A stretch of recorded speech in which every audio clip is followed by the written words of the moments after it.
अलग अलग तत्व की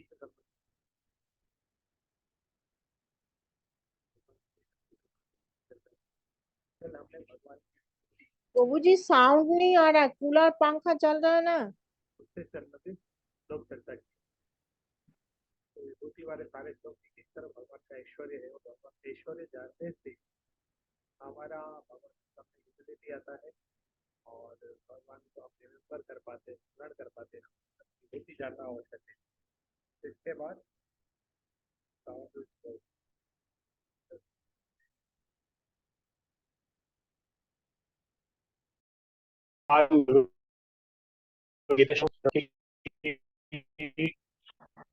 माया से संबंधित है। भगवान की भगवान की माया शक्ति, इसके ऊपर भगवान ने कुछ भगवद गीता में अलग अलग जगह उसके वो वाले श्लोक आज हम पढ़ेंगे भगवद गीता से। माया तत्व, तो माया जो शक्ति है वो भगवान की ही भौतिक प्रकृति है, तो उसके बारे में भगवान ने अलग अलग श्लोकों में बताया है। तो हम शुरू करते हैं भगवद गीता से ही सीधे।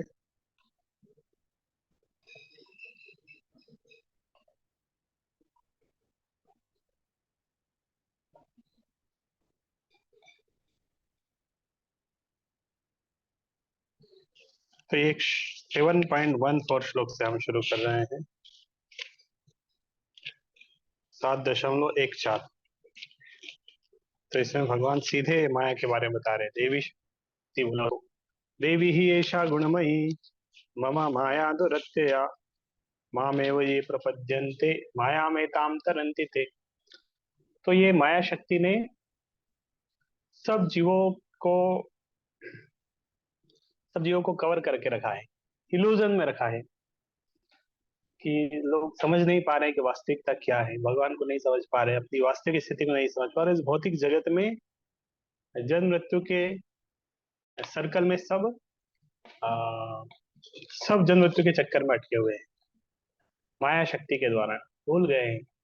इल्यूजन मतलब जो वास्तविकता है वो नहीं दिखता है और कुछ दिखता है। इल्यूजन से एक पता चलता है मिराज। जब भी इस तरह आता है तो मिराज बताते हैं कि लगता है गर्मियों के समय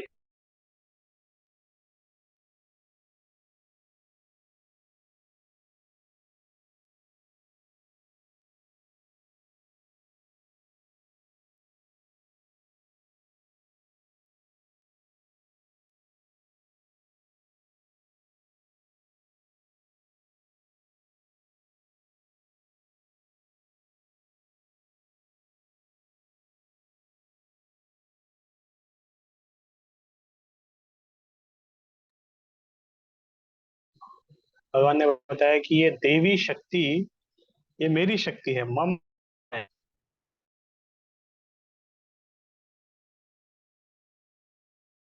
कहता है देवी ऐसा गुणमयी, ये गुणमयी है, सत्वगुण रजोगुण 3 गुण तरह गुणों से युक्त है। और भगवान ने बोला मम माया, ये मेरी माया है। तो क्या भगवान की माया को हम पार कर सकते हैं आसानी से? तो आसान नहीं है। भगवान की माया मतलब भगवान इतना ही शक्तिशाली है, इसीलिए भगवान ने बोला दुरत्य, इसको पार कर पाना असंभव है, कठिन है, बहुत कठिन है, दुरत्य। तो फिर क्या नहीं कभी पार नहीं कर पाएंगे, हमेशा माया में ही रहेंगे? तो भगवान ने तरीका बताया, मामेव ये प्रपद्यन्ते, मामेव ये प्रपद्यन्ते। आवाज आ रही है? मामेव ये प्रपद्यन्ते अभी आ रही होगी। तो मामेव ये प्रपद्यन्ते मतलब जो मुझे शरणागत होते हैं। मामेव, माम एव, मुझे, ये मतलब जो प्रपद्यन्ते मतलब शरणागत होते हैं, भगवान के शरणागत होते हैं। माया में ताम तरंती थे, तो वो माया को पार कर पाते हैं। तो माया को पार कर पाना बहुत कठिन है, ये पहले ही भगवान ने खुद बोला, दुरत्य है, बहुत कठिन है इसको पार कर पाना, भगवान की माया है। तो लेकिन क्या भगवान ने बताया, माम एव ये प्रबंधन थे, माम एव, केवल भगवान को शरणागत अगर होंगे हम, तो फिर माया में ताम तरंती थे, ये माया छोड़ देगी, भगवान को शरणागत होंगे तो। नहीं तो इसको पार कर पाना बहुत कठिन है, नहीं तो माया को पार करना बहुत कठिन है। तो ये जब श्लोक आता है हमेशा एक उदाहरण बताते हैं कि किस तरह मान लो किसी के घर में कुत्ता रहता है ना, तो जब उसके घर में कोई जाता है, कोई व्यक्ति बाहर से कोई आता है घर में एंट्री करने के लिए, तुरंत गेट पे कुत्ता रहता है भौंकना शुरू कर देता है। तो उनका कुत्ता है बहुत शक्तिशाली है, अंदर किसी को नहीं आने देता है, भौंकना शुरू कर देता है। तो इसी तरह जीव को इस भौतिक जगत से जब वो भगवत धाम जाने का प्रयास करता है, माया रोकती है, अंदर नहीं जाने देती। तो जब कोई हम किसी के घर में जा रहे हैं, हम गेट पे हैं, बहुत कुत्ता भौंक रहा है, अंदर जाने नहीं दे रहा है, चिल्ला रहा है, इस स्थिति में क्या करना चाहिए? या तो कोई पत्थर लेके आओ कुत्ते को मारो, या डंडा लेके आओ कुत्ते से झगड़ा करो। एक तो ऑप्शन ये है। क्या करना चाहिए इस स्थिति मालिक में? को बुलाना चाहिए, मालिक अच्छा, को बुलाना चाहिए। तो एक ऑप्शन, एक तरीका होता है कि कुत्ते से झगड़ा करने जाए, कुत्ते से डराएं उसको, उसको डंडा मारे, उससे झगड़ा करे, कुत्ता भी गुस्सा हो जाएगा, मेरे से झगड़ा कर रहा है। तो कुत्ते से झगड़ना हमें अच्छा नहीं लगता, शोभा नहीं देगा। तो सही तरीका क्या है? जिसके घर में गए उस मालिक को बुलाओ, उसकी घंटी बजाओ, उसको फोन लगाओ, उसको बुलाओ, बोले तुम्हारा कुत्ता मुझे परेशान कर रहा है। मालिक को जब बोलेंगे कि तुम्हारा कुत्ता मुझे परेशान कर रहा है, तो मालिक आगे कुत्ते को बोलने बोलेगा "ए, उसको परेशान नहीं करना"। तो भगवान ने भी ये बोला कि मम माया, ये मेरी माया जीवों को परेशान करके रखी है। लेकिन भगवान ने तरीका बोला, माँ में ये प्रबंध है, जो मेरा शरणागत हो जाएगा, जो मालिक को बुलाएगा, कुत्ता छोड़ देगा। क्योंकि मालिक कुत्ते को बोलेगा ये अपना आदमी है, ये बाहर का नहीं है, इसको नहीं, इसके ऊपर नहीं भोंकना, तो तुरंत कुत्ता भोंकना बंद कर देता है।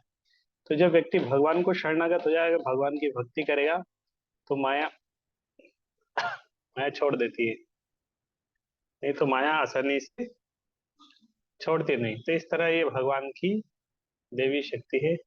और एक और श्लोक है यहाँ पे, जो 4 नंबर श्लोक, भूमिरापन लो वायु खम मनो बुद्धिरेव च अहंकार इति यम्मे भिन्ना प्रकृतिरष्टधा। भूमिरापन ल वायु खम मन बुद्धि एव च। तो ये जो भगवान की जो भौतिक प्रकृति है, ये आ, 5 उससे बनी है, ये 8 तत्वों से बनी है। तो इसमें 8 तत्व है, पृथ्वी जल अग्नि वायु आकाश, अहंकार, मन बुद्धि और अहंकार।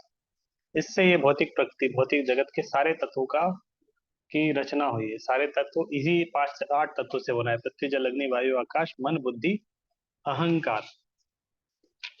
तो ये भगवान की बहिरंगा शक्ति है, इसी को माया शक्ति बोलते हैं। तो ये भगवान की बहिरंगा शक्ति है, पृथ्वी जल अग्नि वायु आकाश मन बुद्धि अहंकार, उसी से पूरा ब्रह्मांड बना है, उसी से पूरा हमारा शरीर भी बना है। तो नेक्स्ट है 9वें अध्याय का 10 नंबर श्लोक, 7वें का 10 के लिए। तो भगवान ने बोले कि ये मेरी माया है, मेरी शक्ति है, मेरी प्रकृति है। तो प्रकृति भी बोल सकते हैं। तो भगवान ने डायरेक्टली भी बोल के कैसे, किसकी अध्यक्षता में कार्य करती है? मेरी अध्यक्षता में। तो ये 9वें अध्याय का 10 नंबर श्लोक है, मया अध्यक्षेण प्रकृति सूयते सचराचरम हेतुनानेन कौन्तेय जगत विपरिवर्तते।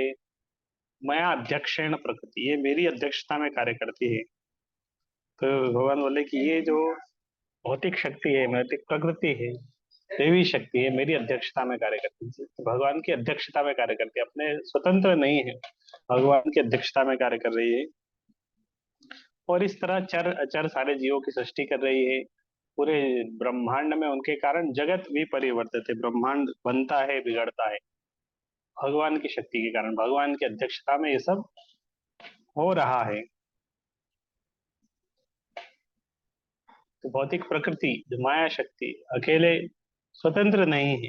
कुछ लोग भगवान के अस्तित्व को विश्वास नहीं करते, वो केवल प्रकृति को विश्वास करते, नहीं प्रकृति सब कुछ है, प्रकृति सब कुछ है। लेकिन भगवान ने बोला कि प्रकृति सब कुछ नहीं है, प्रकृति को चलाने वाले भगवान है, भगवान की अध्यक्षता में प्रकृति कार्य कर रही है। कुछ लोग प्रकृति को सर्वश्रेष्ठ मान के उसी की पूजा करते हैं, लेकिन प्रकृति के जो मालिक है उनकी पूजा करनी चाहिए, भगवान की पूजा करनी चाहिए। एक और प्रकृति के बारे में श्लोक है, तीसरे अध्याय का 27 नंबर। प्रकृते क्रियमाणानि गुणैः कर्माणि सर्वशः अहंकार विमूढ़ात्मा कर्ताहम इति मन्यते। प्रकृतेः क्रियमाणानि गुणैः कर्माणि सर्वशः। प्रकृतेः क्रियमाणानि, तो वास्तव में तीन गुणों के द्वारा, देवी प्रकृति है, तीन गुणों के द्वारा सब जीवों को नियंत्रित है। रजोगुण, सत्वगुण, रजोगुण, तमोगुण। उन तीन गुणों के प्रभाव में आके सारे जीव काम करते हैं। प्रकृति क्रियमाणानि, सब जीवों को इस तरह वो कार्य करा रही है, तीन गुणों के माध्यम से आगे बढ़ रहे हैं। और प्रकृति के माध्यम से इस तरह जीव उसके प्रकृति के नियंत्रण में कार्य कर रहा है। तो जीव स्वतंत्र नहीं है, प्रकृति के नियंत्रण में वो काम कर रहा है। लेकिन अहंकार विमूढ़ात्मा कर्ता अहम इति मन्यते, पीछे वाला श्लोक है, अहंकार विमूढ़ात्मा। अहंकार विमूढ़ात्मा मतलब जो मूर्ख आत्माएं हैं, जीवात्माएं, अहंकार के कारण क्या सोचते हैं, कर्ता हम इति मन्यते, हम करता है। वास्तव प्रकृति के द्वारा तीन गुणों के वशीभूत होकर हम कार्य कर रहे हैं, लेकिन हम सोचते हैं कि हम स्वतंत्र हैं और मेरे कारण सब कुछ हो रहा है। तो अहंकार तो चलाने वाला कोई और है। इस तरह होता है, कठपुतली वाला एक खेल आता है, तो दो कठपुतली आपस में डांस कर रहे होते हैं, लेकिन छोटे छोटे धागे से सबके हाथ पैर सब बंधे हुए होते हैं, और चलाने वाला ऊपर से चला होता है, वो दिखता नहीं है कैसे चला रहा है। और बाहर से जो लोग देख रहे हैं वो तो दो कठपुतली को देखते हैं, और फिर वो देखते हैं, सोचते हैं अरे कितना अच्छा कठपुतली है, कितने अच्छे से डांस कर रहा है, कितने अच्छे से बातें कर रहा है, एक्टिंग कर रहा है, ड्रामा कर रहा है। लेकिन चला कौन रहा है, ऊपर से जो रस्सी से जो बंधा हुआ है उसके हाथ पैर, उससे वो चल रहा है, और हाथ वो किसी के ऊपर में हाथ है। तो इसी तरह आ, जीव भी इस तरह प्रकृति के वशीभूत होकर कार्य कर रहा है इन गुणों के अंदर। और फिर भी लेकिन अपने आप को स्वतंत्र सोचता है, अहंकार विमूढ़ात्मा, मैं करने वाला हूँ, मैं करने वाला हूँ, इस तरह अहंकार के कारण सोचता है। तो अहंकार के कारण ही जीव अपने आप को करता सोचता है, अपने आप को शरीर सोचने लगता है कि मैं शरीर हूँ, मैं करता हूँ, हम सर्वस्व प्रभु, इस तरह मानसिकता हो जाती है कि मैं सबका कारण हूँ। सब अहंकार के कारण होता है।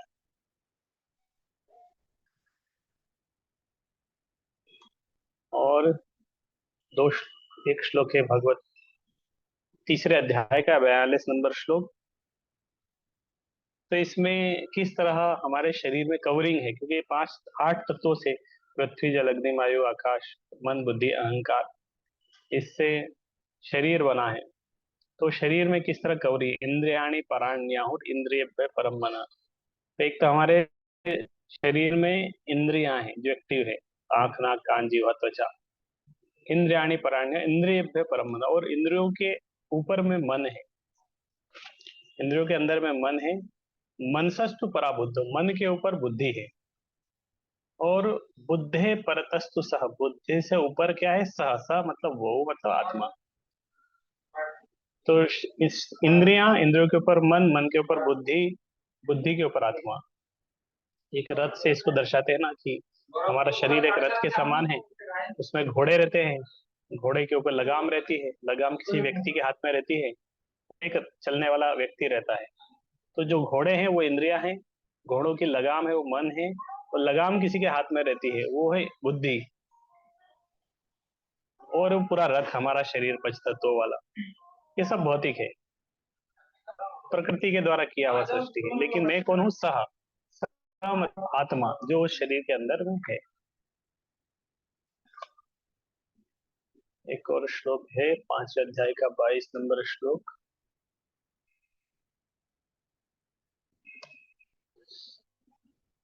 पांचवें अध्याय का 22 नंबर, ये ही संस्पर्श जाप होगा दुख योने वैवते आद्यंतवंतः कौन्तेय न तेषु रमते बुधः। यही संस्पर्श जाप होगा, इस तरह होगा कि ये शरीर है, इंद्रियां हैं, मन है, बुद्धि है। और जब शरीर, भौतिक शरीर का, भौतिक इंद्रियों का इंद्रिय विषय के साथ जब संस्पर्श होता है, तो क्या बोले, दुख योनि वैवते, वहां से दुख की सृष्टि होती है। जीवन में अनेक अनेक प्रकार के दुख आते हैं। इंद्रियों का इंद्रिय भोगों से जब मिलन होता है, आद्य अंत मंतः कौन्तेय न तेषु रमते होता। तो एक जो बुद्धिमान व्यक्ति है वो सोच पाता है कि अरे ये दुख है, ये काम से तो दुख मिल रहा है, और दुख की शुरुआत है और उसका अंत भी है। तो इसीलिए वो इस तरह के कार्य में वो रुचि नहीं लेता, इस तरह के कार्य में वो आसक्ति नहीं दिखाता। 13वें अध्याय का 21 नंबर श्लोक। कार्य कारण कर्तव्य हेतु प्रकृति रुच्यते, पुरुष सुख दुखानाम भोक्तृत्व हेतु रुच्यते। तो ये बोला है कि कार्य कारण कर्तव्य हेतु प्रकृति होते, जो भी कारणों का कारण है, the cause of all causes, वो क्या है? प्रकृति है। प्रकृति के कारण सारे कारण है। इस तरह पुरुष सुख दग्ना भोक्तृत्व हेतु है। तो जो कुछ हो रहा है प्रकृति में, उसका उसके कारण कौन है? प्रकृति। लेकिन जीवन में जो सुख दुख आ रहे हैं जीवों के, ये कारण किस खुद है। 14 अध्याय का 4 नंबर श्लोक।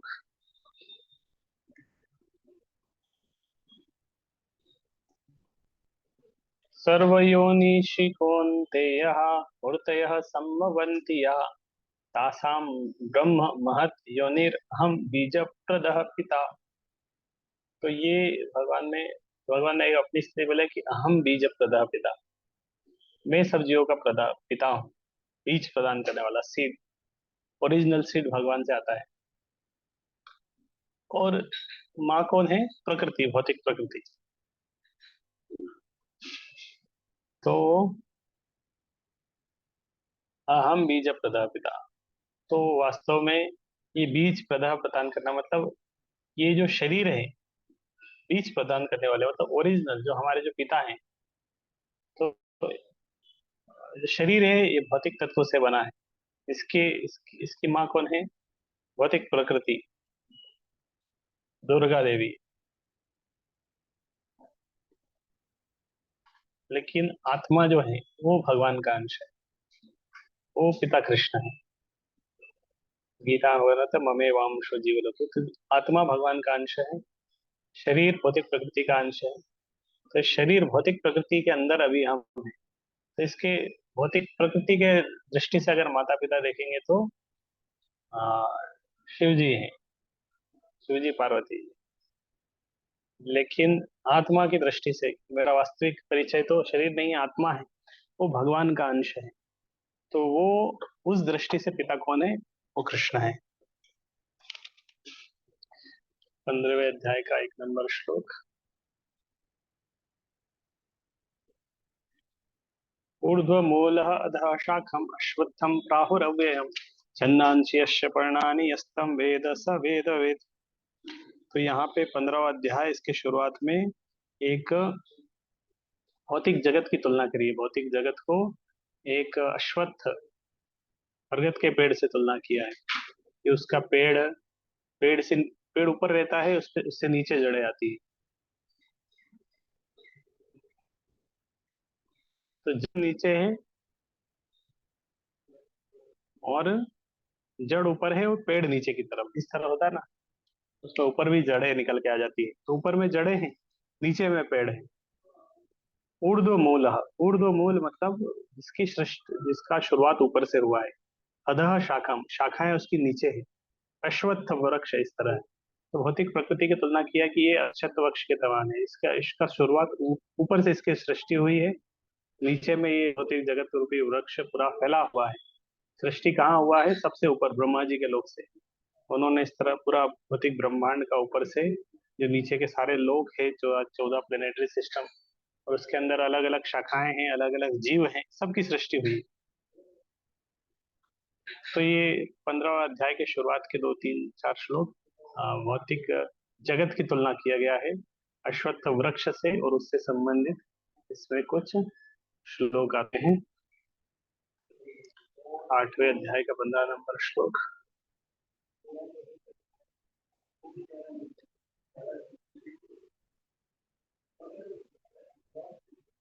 8वें अध्याय का 15 नंबर श्लोक।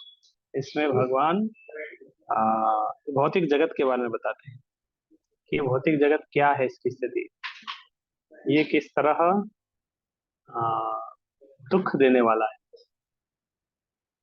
मामुपेत्य पुनर्जन्म दुःखालयम् अशाश्वतम् नाप्नुवन्ति महात्मानः संसिद्धिं परमां गता।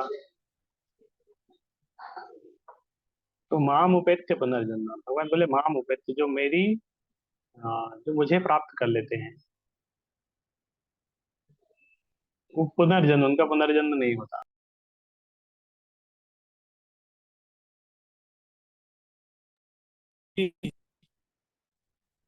दुखालयम अशाश्वतम, ये दुख का आलय है और अशाश्वत है। दुख सबके जीवन में आएगा और दुख आएगा जाएगा, आएगा जाएगा। दुखालयम अशाश्वतम, तो भौतिक जगत का स्थिति है दुखालयम अशाश्वतम, दुख का आलय है। तो जब दुख का आलय है तो हर जगह दुख ही है। प्रयास हम कर सकते हैं लेकिन दुख ही मिलेगा। राग भागवत के तात्पर्य में पढ़ रहा था, कहा था कि अगर किसी को नमक की खदान में डाल देंगे तो नमक की खदान में उसको क्या मिलेगा, इधर नमक उधर नहीं, वो चारों तरफ नमक ही है। तो भौतिक जगत में सब जीव आ गया है भौतिक जगत, और ये दुखालय है, तो हर जगह दुख ही मिलेगा। सुख ढूंढने का प्रयास कर रहे हैं लेकिन मिलता दुख है। थोड़ा बहुत दुख कम हो जाता है, उसको हम सोचते हैं कि वो सुख है, तो वो सुख नहीं होता है, वो दुख का कम होना है। हर जगह दुख है और कहीं कम दुख मिलता है, कहीं कम दुख मिलता है, उस स्थिति को हम सोचते हैं अरे मैं सुख में, ये दुख कम मिल रहा है। तो हर जगह दुखी है, आसपास ऊपर नीचे आगे पीछे दुखी है। दुख मिलेगा, नहीं चाह के भी मिलेगा। हटाने का कितना भी प्रयास करें किसी ना किसी रूप में आ जाएगा। आंख ठीक कर लेंगे कान खराब हो जाएगा, कान ठीक करा कर लेंगे दांत खराब हो जाएंगे, कुछ ना कुछ बीमारी आती रहेगी। जन्म मृत्यु बुढ़ापा, बीमारी आएगी, आध्यात्मिक अधिभौतिक अधिदैविक अनेक अनेक प्रकार से दुख कष्ट आएंगे। लेकिन यहाँ भगवत है कि सम सिद्धिम परमागता, ये कब तक है, क्योंकि भौतिक जगत में रह रहे हैं, ये दुख काल है। लेकिन भगवान अपने अपने बारे में बता रहे हैं कि सम सिद्धिम परमागता, अगर मेरे पास आ जाओगे, मेरी उपासना करोगे, पुनर्जन्म भी नहीं होगा, फिर से वापस नहीं आना पड़ेगा। तो भगवान जिस जगह पर रहते हैं, भगवान का जो धाम है वो सुखालय है, और भगवान की जो शक्ति है माया, उसका जो धाम है वो दुखालय है। तो अभी हम, हमारी स्थिति क्या है, हम दुखालय वाले माया जगत में, भौतिक जगत में, इसलिए दुख में है। तो सुखालय में जाना है तो भगवान के उसमें जाना पड़ेगा, तो फिर कोई दुख नहीं आएगा। तो उसका तरीका क्या है, पहले श्लोक में हमने पढ़ा था, भगवान ने बोला था कि मामेव ये प्रपद्यन्ते, मेरे शरणागत हो जाएगा। तो जो भगवान को शरणागत हो जाएगा तो ये भौतिक प्रकृति माया उसको छोड़ देगी। आ ब्रह्म भुवना लोका पुनरावर्तिनो अर्जुन मामुपेत्य तु कौन्तेय पुनर्जन्म न विद्यते। तो और ये श्लोक है 8वें अध्याय का 16 नंबर से। इसमें भी भौतिक जगत का स्वभाव भी बताया। भौतिक जगत है जो माया जगत है, इसका स्वभाव क्या है, आप ब्रह्म भुवना लोका पुनरावर्तिनो अर्जुन। तो आप ब्रह्म सबसे हाईएस्ट प्लेनेट है भौतिक जगत में, ब्रह्मा जी के लोक से लेके सबसे नीचे नीचे वाला लोक, जितने भी लोक है पूरे ब्रह्मांड में, पुनरावर्ती अर्जुन, हर जगह पुनरावर्ती होती है। पुनरावर्ती क्या होता है, मतलब जन्म मृत्यु जरा व्याधि, जन्म मृत्यु जरा व्याधि, इस तरह चक्कर चलता है। हर जगह दुख है, हर जगह जन्म मृत्यु जरा व्याधि, इस तरह कष्ट है। रिपीटेड बर्थ होता है, जन्म होते हैं, जन्म होता है, कभी ऊपर के लोक में जाते हैं, फिर नीचे वाले लोक में जाते हैं, कभी नरक में जाते हैं, कभी स्वर्ग में, कभी पृथ्वी लोक में, अलग अलग लोक में जीव भटकता रहता है। ब्रह्मांड भ्रमित कोनो भाग्यवान। तो इस तरह ब्रह्मांड में जीव भटकता रहता है, भौतिक जगत है, ब्रह्मांड बहुत बड़ा है, माया शक्ति के वश में अभी जीव है। इसलिए भगवान ने बोला माम उपेत्य तो कौनते पुनर्जन्म, जो माम उपेत्य, जो मेरे पास, मेरी तरफ आगे बढ़ते हैं, मेरी उपासना करते हैं, मुझे शरणागत होते हैं, उनके के लिए ब्रह्मांड से बाहर निकल जाएंगे, तीनों उसके भौतिक जगत से बाहर चले जाएंगे, और उनको फिर दुख कष्ट नहीं है। नहीं तो इस भौतिक जगत में जितने भी जीव हैं, सबके उसमें अनेक अनेक प्रकार के दुख कष्ट आते ही रहेंगे। तो ये कुछ श्लोक थे, इतने ही श्लोक है जो अलग अलग श्लोक हमने पढ़े। ये सब श्लोकों के माध्यम से हमने पढ़ा किस तरह माया तत्व है। तो एक श्लोक में हमने पढ़ा था कि पृथ्वी जल अग्नि वायु आकाश मन बुद्धि अहंकार, ये 8 तत्वों की भौतिक प्रकृति है, इसी से सब बना है। और ये गुणमयी देवी प्रकृति है, भगवान की माया है। भगवान बोले मेरी माया है, इसको पार कर पाना बहुत कठिन है, लेकिन जो मेरी उपासना करते हैं वो आसानी से पार कर जाते हैं। फिर एक श्लोक में बोला मैं अध्यक्षेण प्रकृति सूयते सचराचर, ये भौतिक प्रकृति है, मेरी अध्यक्षता में कार्य करती है। भौतिक प्रकृति मेरी अध्यक्षता में करती है, और उसी के कारण ये भौतिक जगत में सृष्टि होती है, डिस्ट्रक्शन हो रहा है। भौतिक जगत और हर जीव उस भौतिक जगत में इस तरह तो भौतिक प्रकृति के उसमें कार्य कर रहा है, लेकिन अहंकार विमूढ़ आत्मा करता है। अहंकार के कारण वो सोचता है कि मैं करता हूँ। तो हमें अहंकार के कारण खुद करता नहीं बनना चाहिए, भगवान करता है, उनको उनको क्रेडिट देना चाहिए, उनको श्रेय देना चाहिए। तो और इस तरह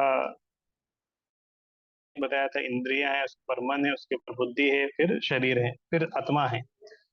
और इस तरह यही संस्पर्श या भूखा दुख नहीं होते। इस तरह इंद्रियों का इंद्रियों विषय के साथ जो संस्पर्श हो रहा है, उससे इस भौतिक जगत में दुख की सृष्टि होती है। तो बुद्धिमान व्यक्ति उस दुख में भाग नहीं लेते हैं। और सर्व योनिष कौन्तेय मूर्तया संभयन्तेय तासाम ब्रह्म महत्व अहम बीज प्रदम। तो भगवान बोले कि ये भौतिक प्रकृति है, ये सब जीवों की माँ है, और अहम बीज प्रदपिता, बीज प्रदान करने वाला पिता कौन है, वो मैं हूँ। और इसके बाद आखिरी आखिरी के 2 श्लोक हमने पढ़े कि किस तरह ये भौतिक जगत है, ये दुखालय है, और भगवान का जो जगत है वो सुखालय है। तो जीव भौतिक जगत से दुखालय से सुखालय में जाना चाहिए, और उसका तरीका है भगवान को शरणागत होना। तो भगवान को शरणागति के द्वारा हम इस भौतिक जगत से आमोपेत्य तो कौनते पुनर्जन्म न विद्यते, जीव वहां पर जा सकता है, फिर उसकी कोई पुनर्जन्म नहीं होगा, और दुखालय से वो हो जाएगा। हरे कृष्णा कृष्णा कृष्णा हरे हरे, हरे राम राम राम हरे हरे। की जय, श्री भगवत की जय।